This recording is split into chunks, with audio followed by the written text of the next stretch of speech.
Guys, welcome to the Sky Media Ventures podcast. I am your host, Nathaniel J. Carrasco, founder of Sky Media Ventures. Guys, we have an absolute special treat for you guys today. Got to take you back. A couple weeks ago, a week and a half ago, I was invited by one of my friends to go on this 5K road race. Been doing many 5Ks for the last, 10 years. But this 5K was a little bit special and it was a little bit different because the person that founded the company and the team to get this 5K up and running in a very successful manner was actually the brainchild of a young man named Ian, 21 years old, and his entire team, which were all Generation Z. This guy started to speak at the starting line, and I thought, wow, real recognizes real. You cannot fool me. I know when I'm standing in the presence of greatness. Ian is a young man who has greatness within him. I asked him to be on the podcast, and he said, hey, if it's about giving back, he's all about that. Ian, welcome to the show, brother. I'm honored. Thank you so much for having me. Ian, you're like one of the most humble, like respectful people that I've known. Just from like talking to you for the last couple of days to you coming in our studio, I'm like, wow, this guy is really, this guy's very intelligent, but he's also humble about it. So that's something I really appreciate about you, brother. Thank you. It's been great to get to know you, and I'm excited to just pour into the people listening. Dude, well, hey, I want to first question I have in mind. You were able to get hundreds of people congregated together to do sport, to run a 5K. How does that even happen? And I think your company is called Bigger Than Sports. What is that? Like, what is Bigger Than Sports? How did you come up with that company? What's the mission? And you're so young. I'm so impressed. Just tell us a little bit about that. Yeah. So for some context, my name's Ian, and I'm a 21-year-old founder, entrepreneur of a nonprofit. I'm a Lynn University student based in Boca Raton. And it really all started after my first year of college in Boca Raton. I went back home and I was so excited to go home and tell all my friends about how much fun I had just had. I'm living in Massachusetts at the time. Sure. And I had an amazing year, met so many new people, had so many great experiences, and I just wanted to tell my friends back home, oh my God, guys, this is the best. And I went home and then I looked around and I saw some of the most happy people in the hallways, some of the most talented people on the field, now behind the cash register at a grocery store, or addicted to drugs, or behind jail cell bars, or gone. And that moment right there, when I went home, I was like, oh my God, this is not okay. And I dove deeper into the problem. And there's a systemic educational gap that one guidance counselor in lower income schools is accounting for 1,000 plus students. And as a result, so many students, so It's a big many ratio. athletes. Yeah, exactly. Wow. So many students, so many athletes are unfulfilled potentials, slipping through the cracks, ending up doing nothing when high school ends, and even more large scale for just the individual, for athletes, because they have a purpose. They have something they put blood, sweat, and tears into. Every athlete knows, it's wake up, go to practice, eat, sleep, repeat. And they lose that, and then they don't know what to do because their entire life they were told, okay, I'm going to go pro. That's how I'm going to put food on the plate. That's how I'm going to make my mom happy. That's how I'm going to make myself happy. And then it doesn't work out. So I saw a problem, and I realized that I can do something about it. You see, the difference between me and my friends that were behind jail cell bars was that I had an older sister. I had two parents that walked me through that process of life after high school. My 5'8" self wasn't going to go pro, and I couldn't make do with that. Sure. And then my sister was like, okay, Ian, make do with that. Go to college, get something, get a degree, and move on. And that's what I did. And I did it, and I realized that, okay, that's the difference. I can now be that for someone else. So our mission at Bigger Than Sports is basically to provide that youth-to-youth mentorship towards those students in their last year of high school and helping them to build out a plan that goes beyond just making it to the pro. It's kind of bigger than sports. Yeah. Kind of reaching outside of the sports as well. Yeah.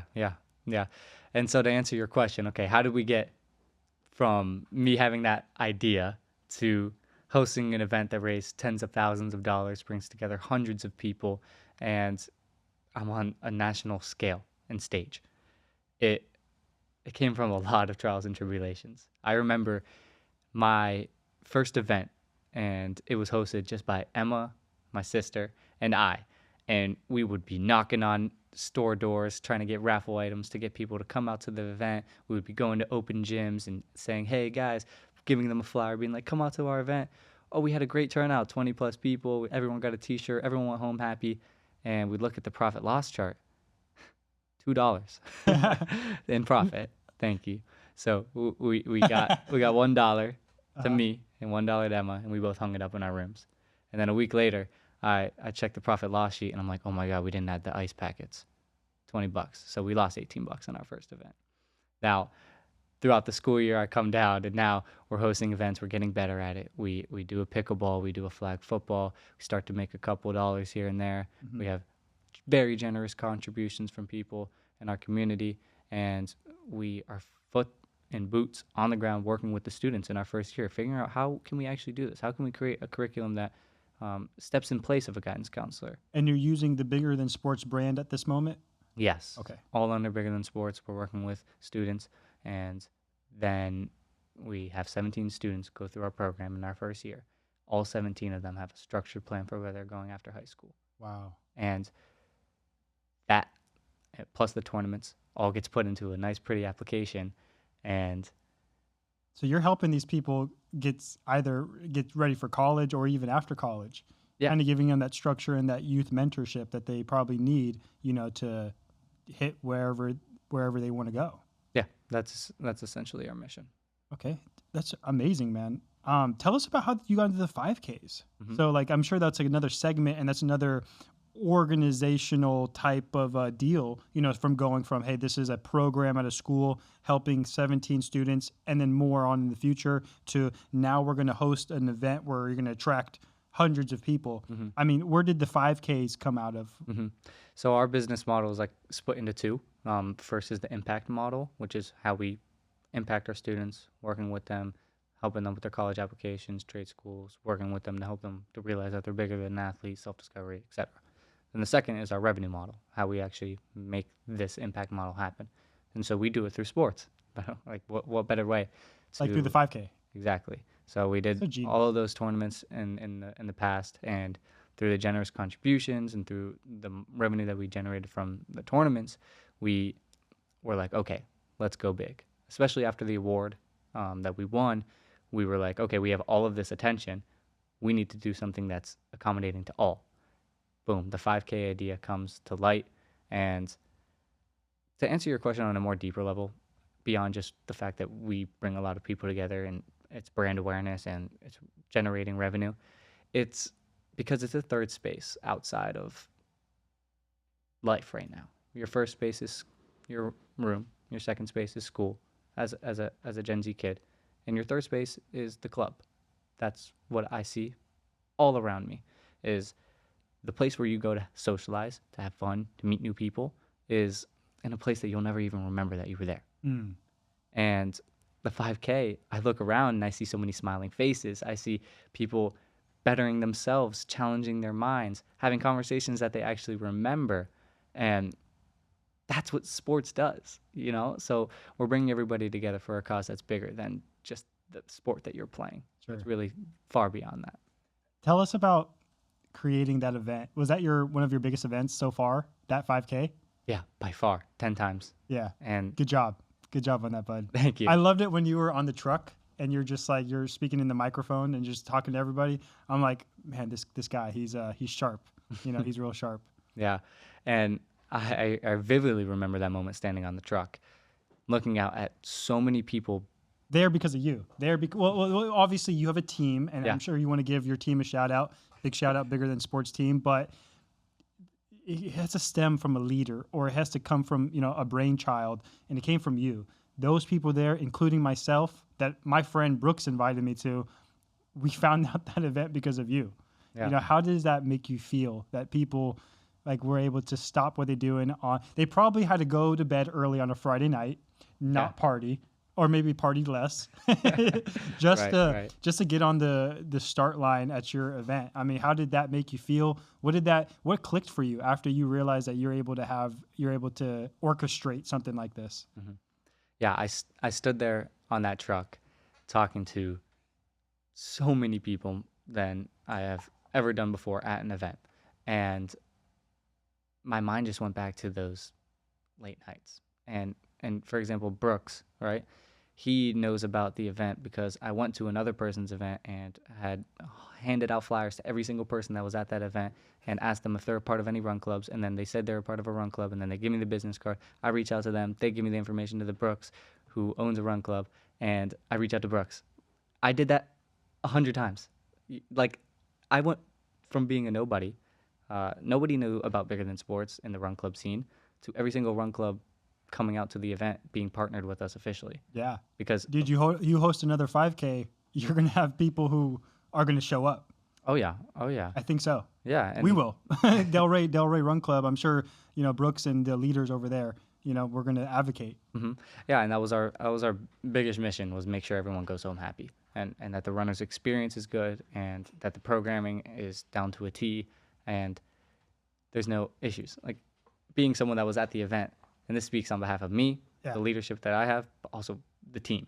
Like, every single volunteer had a write out of exactly what they're doing down to each minute. You saw a run of show that had 4 items on it of when the race starts and when the wellness social starts and when you go home. Ours had 100 things Yeah. every little minute, and you see like my sister in the background being like, "Hey, you gotta go there, you gotta go there." Like that's the things that people don't see, and that's what I was thinking about on that truck.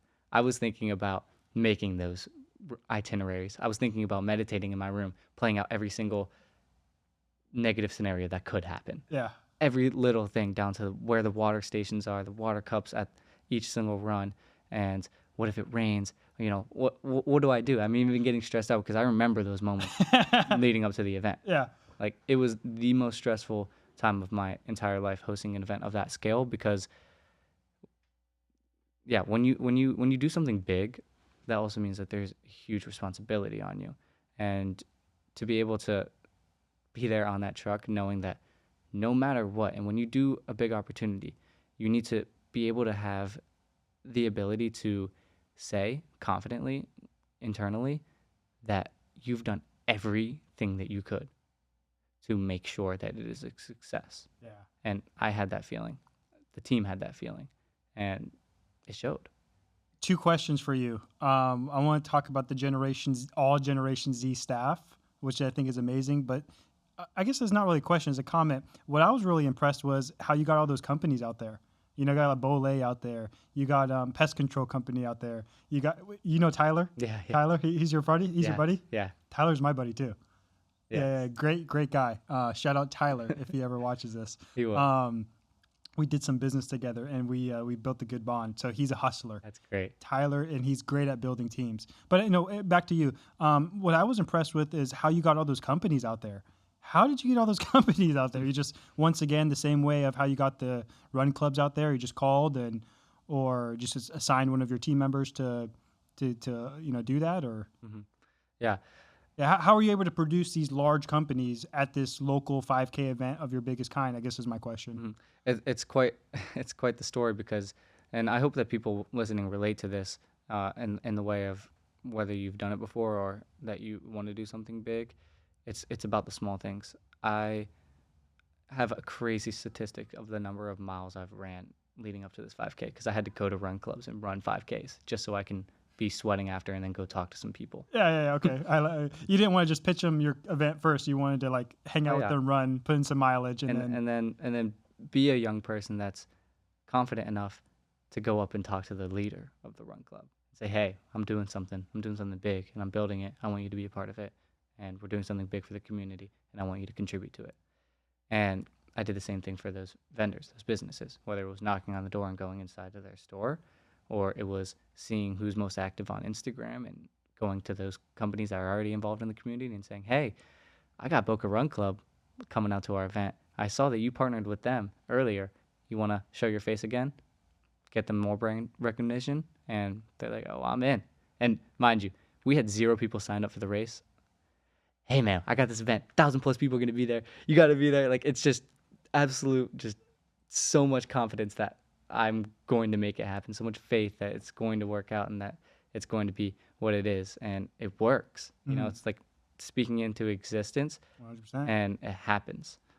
I call it converting, and I'll probably trademark this, but I call it converting liquid thought into solid reality. How can someone have a thought in their head and then convert it to its physical equivalent? And Ian, I think you have it. You have that, and I want to. This isn't. I'm going to ask you a question here in a second, but I want you to know this.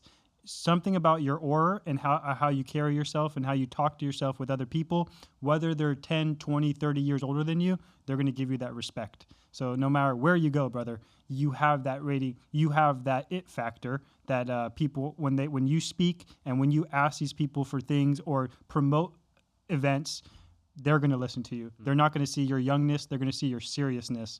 They're going to see your leadershipness, because there might be people older than you. They don't even have that yet. So it takes quite a bit of time, internal reflection of what you want your external to look like and stuff like that. So Ian, you got that. Thank you. I hope you feel that from me. I really do appreciate that, and you should trademark that, liquid thought into solid reality. Oh, That's amazing. And the message that I want to put across is that Please. everyone has the ability to have liquid thought, and everyone's doing it. But not everybody realizes that they have the ability to make it solid reality. I had liquid thought my entire life, and I had this ability to communicate. It's what was I communicating towards? And I was not always this kid that, could go up and talk to a run club leader. I was the kid that would host 1,000+ people events. Like, no, I was using those skills for negative things. I was using those skills to bring my friends out to the club. I was using those skills to host the biggest parties in high school. You see, it's everyone has skills, and it could be tangible towards something great, but it's all about, like, what are you actually doing it and putting yourself and your abilities towards. Because people may view me and what I've built and what I preach as a resentment, because, okay, you're doing all of this and I'm not, and so they just project onto me and they hate. But it's like, I'm doing all of this so you can do it. Ian, I'm going to tell you something, brother. I'm going to tell you something, and something I learned the hard way.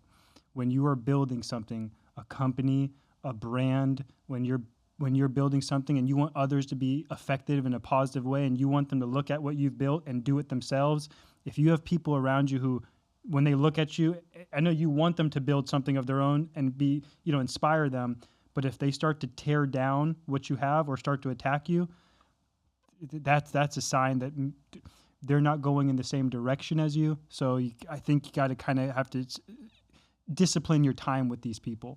I recently went through some friends that I thought, were my friends. And then the more successful I got in business and the podcast and my media and social media, they were haters. They were, and every time I got around them, it was hate, hate, hate. And then, you got to close a couple doors for a couple new ones to open, because there's going to be people building and building as well, less people, but when they see you building, real recognizes real, and they're going to want to connect with you. So unfortunately, brother, that's and it's the sad reality, low key. It's like you're doing something for yourself and your company to affect others, and there are maybe people even close to you who, like, they're casting bad juju on you, or they're preying on your downfall, or like they see your success and they just hate it. And it's like, why hate? Why be jealous when you could become inspired? I tell people, inspiration is like a question. Why? How can I become that? But jealousy is like a statement. Statements require no thinking, but asking questions only requires thinking. And it's easier for someone to say a statement than for him to convert that into a question. So keep building, brother, because you're going to find other people on your journey who they're building as well, and they're looking at you and going, hey, respect. And those other people that aren't building, they're going to, it's just, hopefully one day those people are going to go, that's what Ian was doing. I didn't understand it at the time, and I was making fun of him, but that's what he was doing, and I totally see it now. And that's what happened to me when I was about 16, 17. I had a friend become a world champion in professional marching band, and he tried to take me with him. But I wanted to smoke weed and I wanted to get high, and I didn't want to hang out with Trevor Stoyanovich. I thought he was a little too nerdy. But then I seen the results and the leader he became. Big shout out Trevor. And I thought, oh, this is what he was trying to get me to do. And then when I became an early 20s, like your age, that's when I started to really started to flourish and stuff like that. So that's you know, people, the haters or people who might not see your vision at first, keep doing what you're doing, because I think they'll see it eventually. Yeah. Just don't ever quit. They will. Yeah, it's I really appreciate you for saying that, and I hope that the people listening, there's going to be 1%, 0.01% that wants to be a high performer, that 100%. really wants it. And there's going to be people that aren't, and that are watching it with hopelessness. And the same message that I'm trying to put across and what you just put across applies to you, okay? Because environment is one thing, and that's huge. But the second is that you can do it, and there's nothing that will stop you once you, boom, mindset shift that you can. 100%. Ian, your entire staff, Generation Z, why is that important to you? And tell me about that, how you hired your entire staff that's just Generation Z, and why was that important? Everyone's heard the quote, I think it's Dana White. He's like, I mean, I don't mean to say this, but this next generation is a whole bunch of babies, we'll say. And babies, you hear that? Babies. I'm here to say that they're not. And if you let that be a testimony, the 5K that you went to, then it shows. It's really just about where their focus is and where their time is and where their environment is. And I want to speak to someone because it's your environment. And I'm telling you that the places that you're going to and the people that you're surrounding yourself with matter. And they matter so deeply that you need to obsess over perfecting it and obsess over perfecting and protecting it. Okay? Because your energy is a huge determination of your environment. And it's not always that your environment is the protector of your energy, but instead your energy is the protector of your environment. Who you are affects the rooms that you go into. It affects the places that you go to. What you do on a Friday night and what you do on a Saturday night is up to you. Okay? And it's not about what your friends are doing. It's what you choose to do. Mm-hmm. And we've made it to a point at Bigger Than Sports where we have a unbreakable culture that we're building. We're building something that is going to be the next Boys and Girls Club. We're building something that's going to be the next YMCA. And that's always what we say. And that's always what I pour into them. And I believe in them. There's so many young people out there that are undermined. They get put into an internship role and they are told to go do some social media and make some reels. And then there's people like me and our team where they're put into a director position where I'm a 21-year-old CEO. And with AI, with social media, with the ability to be young and to have people that are older than us that get it, pour into us because they believe and they know that we have time. And you add all of those together and you have the vehicle of Bigger Than Sports.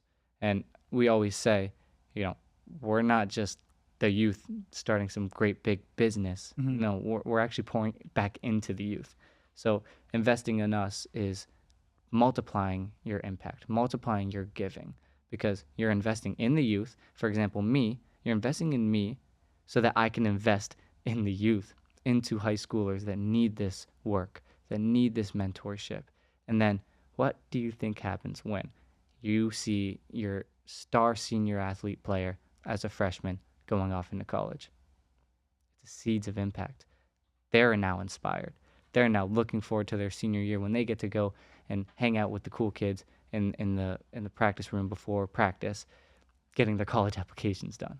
It's making an entire mental shift in one county, and that's what we're building towards right now. Palm Beach County, we want to take it over. Every single Title I high school has a Bigger Than Sports mentor in it.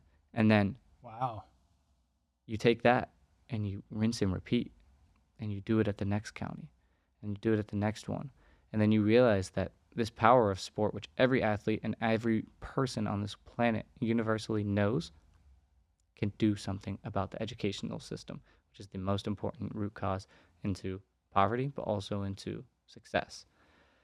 And going on the stage, and that's just me pitching Bigger Than Sports, but the team behind it, it's because we have a new sense of urgency. We think more creatively, both on our social media aspect of things, but also on our use of artificial intelligence. We understand it better. We move quicker, and we understand our students because we just went through what they're going through.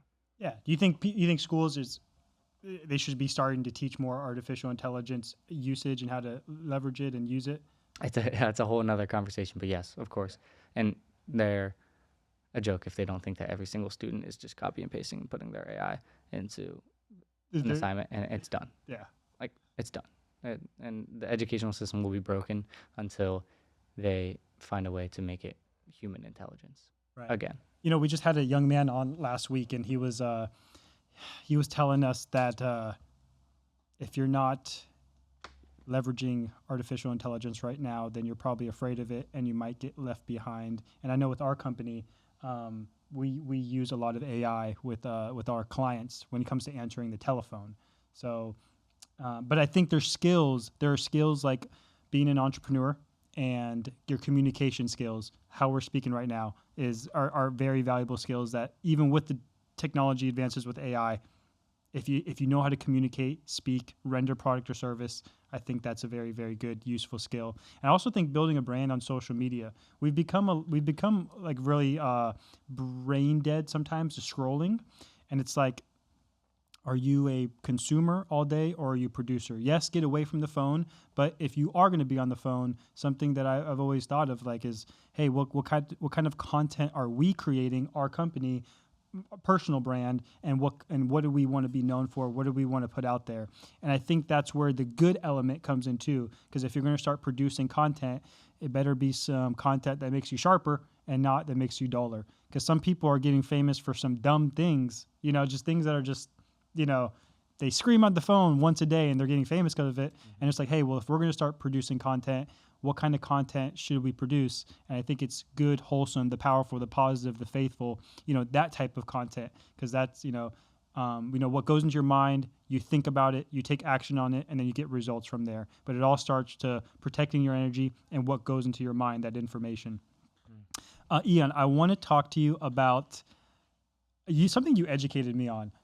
I have no idea before even talking to you what an EPSI. Am I saying it correctly? An EPSI?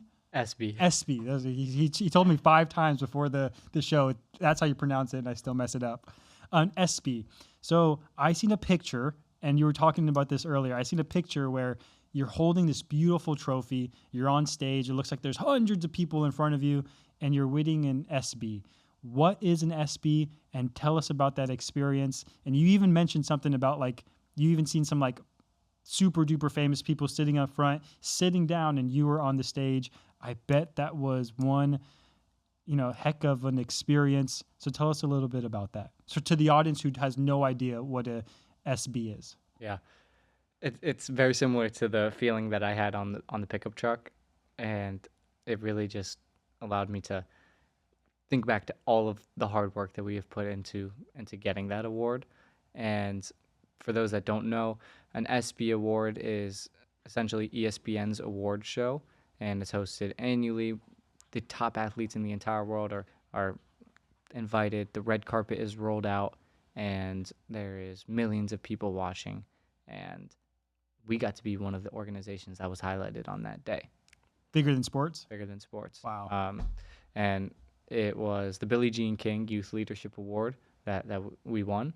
And I remember standing there, one just being like, this is not real. Like, are you kidding me? I am with 100 cameras on my face right now with spotlights, and I know that millions of people are watching me on the TV. And I look down at the front row, and then there's Simone Biles, Russell Wilson, Lamar Jackson, people that I grew up watching and like fantasizing over becoming on the TV. We're now watching me in person. And it's just an unreal feeling because I'm 20 years old at the time. I'm 20 years old, and I'm just thinking, oh my God, if they only knew that I've profited a couple $100 this year. This is just the beginning. Yeah. Like, of everything that we are going to be doing and everything that we are building. And it's just a huge, huge, huge thank you to Billie Jean King for creating an award for people like me. Because before I found the award, I had very little money in the bank account. We had a staff that was working completely volunteer, and it's hard to motivate people when you don't have money. And Yeah, right. there was no awards for us. Yeah. You know, there was no grants. In the nonprofit world, you have to get money. You have to get grants. You have to get donations. And every single grant application I would see would have an asterisk and be like, your organization must be in operation for 2 years in Palm Beach County. Your organization must have paid staff members. Your organization must show us the last 3 years of impact that you've had and what the next 3 years are planned out to be. And I'm like, I'm just starting. And then I find it. I find the diamond in the rough. I'm like, oh my God, there's an award for young people making an impact through sports? Like, how much more specific can it get? Yeah, right. And back to the story I told you at the beginning, like, I put all of that into an application, storytelling, everything, showing where our students started at, with them being first generation in a single parent household from Jamaica with 6 younger siblings, saying that college is not even a possibility, to then going into college and having a full ride. That's the difference that we make at Bigger Than Sports. Put that into an application on top of the hundreds of people we've united through our sports tournaments, and we won the biggest award in sports. Wow, the Billie Jean King Award for juniors. Yeah, yeah. Wow, that's almost like a dream come true. And you haven't even been in business for years. You were in business for what? A 1 year? 1 year? 1 year. That's that. You know what I call that, brother? I call that recognizing opportunity, because you had to see a grant or see an opportunity where you had to apply, and then they had to, you had to create this application, and then they had to read it, and then they said, hey, look, this guy's doing something special. Not everybody has the discipline to go through all those grants and then to finally come across something that was an opportunity like that. They say opportunity knocks on every door, but I don't believe that. I believe opportunity stands by quietly waiting for us to recognize it. And you recognized it right away. Mm-hmm. That's incredible. It's incredible. Mm-hmm. How many grants did you go through? Like dozens? Hundreds. Wow. Yeah. And just being defeated. And what you said is just, it's so good, because to be successful, especially when you're young, you have to be gritty. You have to be resourceful. You have to think creatively. Like, there's bits and seeds that have been planted throughout this podcast, and through telling these stories, I hope that it creates tangible mindsets. And through going into stores and knocking on them and asking for raffle tickets and having your heart beat as you talk to a millionaire and ask them for money. Yeah, right. Those things, like that it's not about the check getting handed to me. It's the person I had to become to get the check handed to me. Absolutely. You're an entrepreneur, brother. You're 100%. You're an entrepreneur, just like myself, and like so many mentors that I've had, and then people who've sat in that chair have been entrepreneurs. So you've had experience walking into businesses and asking them for donations. Oh yeah. Isn't it such a great feeling, but also like it's like a rush almost, but also very terrifying in your brain. But then when you do it, it's like super duper easy. So easy. Everything that you view as hard is the most easy, and it leads to the most. I know, right? 100%. I agree with you. When I was creating Sky Media Ventures, our first couple clients were, instead of cold calling, we just walked into businesses. And our first client was a dentist. We walked in his business and we were like, hey, you need some more customers? He was like, yes, thank you so much. And that led to like a 6-month relationship with that dentist. And it was the easiest thing. Mm-hmm. In fact, not only is it easy, but when they see a young person like yourself walk in somewhere and actually take that initiative, they're actually more impressed and more like, wow, I can't believe this guy actually had the gumption to walk in here and you know, Mm-hmm. ask us for a donation or render service or Yeah. stuff like that. Mm-hmm. Yeah. The action is easy. The process is hard because once you get the deal, now you got to work, Yeah, right. and it's just it's becoming under the mindset like the action is easy, but the process after is hard, but also the process before. Like when your heart's shaking, being able to get to the point where you can walk into a business and have an LLC and have a post go up where all your friends see that you've started a business, that's the hard part. Yeah. That's the hard part. They're trying to figure out what college they're going to go to, what job they want, and then you create a business, and they're like, "Oh, okay, like we'll see where this goes." You know, that's what first normal people's reaction first. The 90% who one day we hope for them to convert, but usually when people see that, they just think, "Wow, that's going to be a lot of hard work," or Mm-hmm. "That's you know, go figure," you know, starting a business and stuff like that. Mm-hmm. I'm curious. You mentioned before we started the show, you go, "Hey Nathaniel, I don't mind talking about faith." I don't know how much you realize how powerful that is, but Sky Media Ventures was first formulated on the knees of somebody praying to God, and God blessed us. And not only God blessed us, but it blessed the viewers and the listeners, and we've had a lot of love since then. So I think for you to tell me, Nate, I'm okay with talking about faith before we start the show, in years from now, you'll look back on this podcast and go, I'm so glad that I mentioned that. So just Ian, I just want to just real quick, how has your faith in God played a role in building bigger than sports? Mm-hmm. Everything.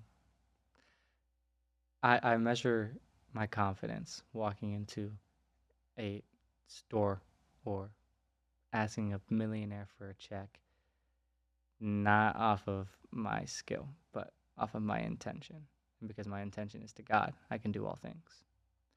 Because stress is really just the absence of faith. And so you put those two things together and you realize that you can do all things because whether you get the check or not, you know that your intentions were pure.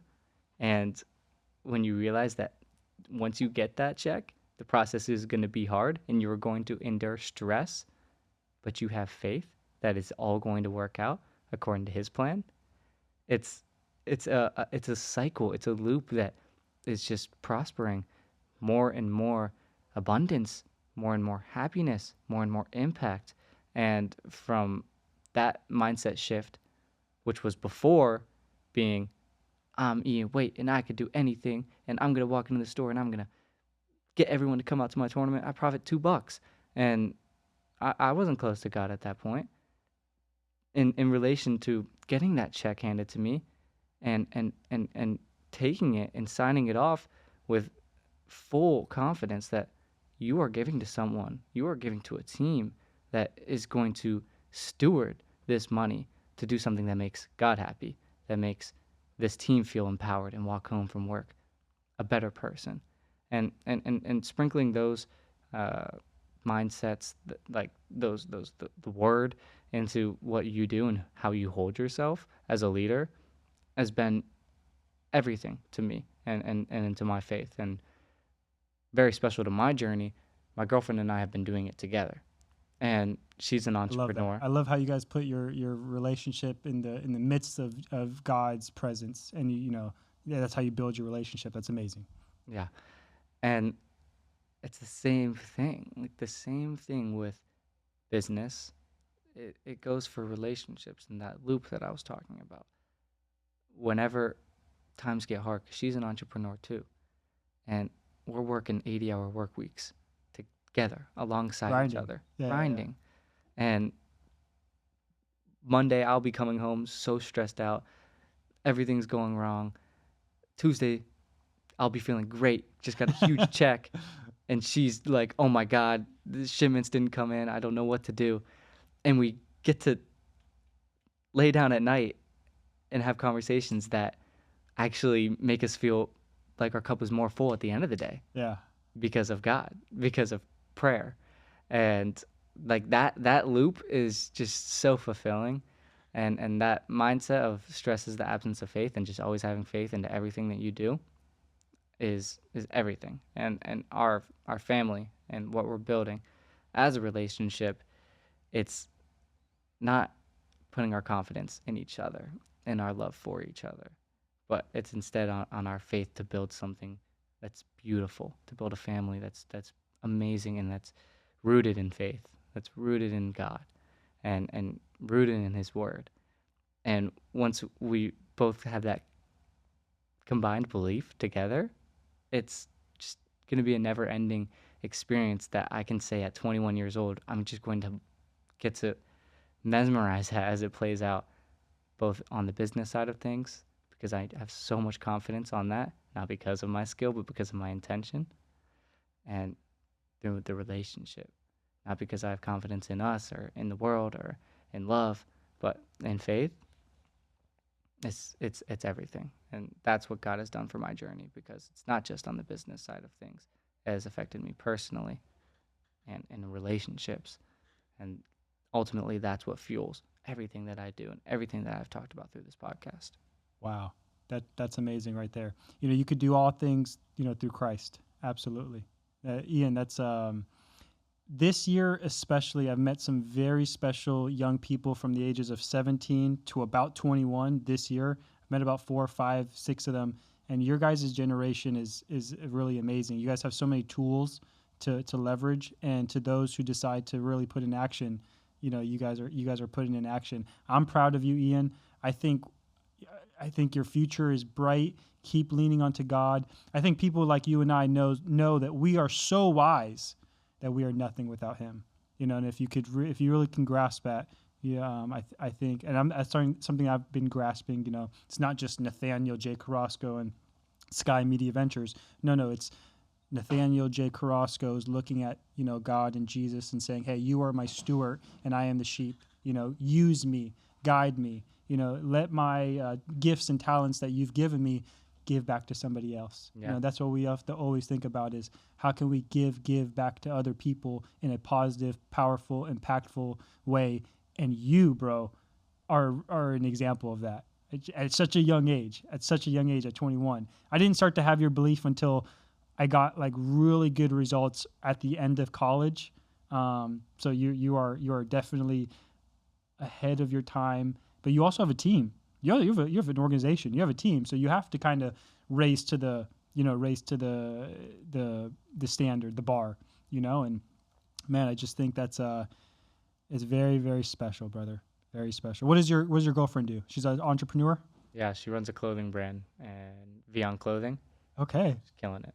big shout out. Yeah, The huge shout out Beyond to Clothing. Beyond. Beyond, big shout out Beyond Clothing. Big Tell her shout out. she'll love that. Yeah.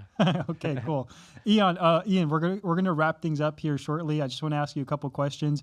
If somebody is watching this video, let's say they're 21, 31, or 41, and they have dreams and goals different than yours, but they're trying to reach those dreams and goals, what's some of the first steps they could take to kind of get them going in the right direction? Some things that you had to take with Bigger Than Sports.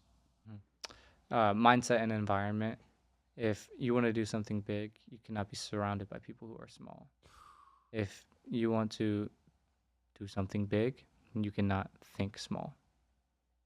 From the second that I started Bigger Than Sports, I have told people, like the 5K, for example, I said, it's going to be 1,000+ people there. Come out. I said the same thing, but about the business. I said, okay, I want to start the next Boys and Girls Club, and I haven't even started the company yet.